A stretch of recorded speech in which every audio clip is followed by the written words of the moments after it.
Hi, welcome to the Shared Kabili YouTube channel, and for today's tutorial, I will be teaching you on how to enable and disable item name and basic navigation voice control on iPhone X. But first, kindly subscribe to this channel and don't forget to hit the subscribe button and the bell to notify you for the new updates. And let's start.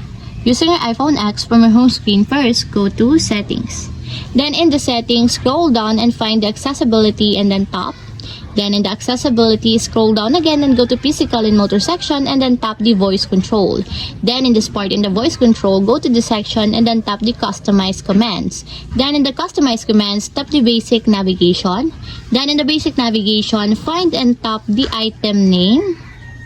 Then in the item name, as you can see that it is already enabled. But you have to activate and turn on the switch button located on the side of the confirmation required to fully activate or fully enable the item name in your basic navigation until it becomes green, just like this. And if you want to disable or turn off, just tap again the switch button, just like this.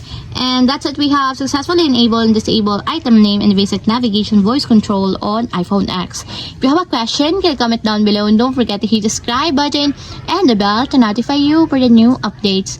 And thank you for watching!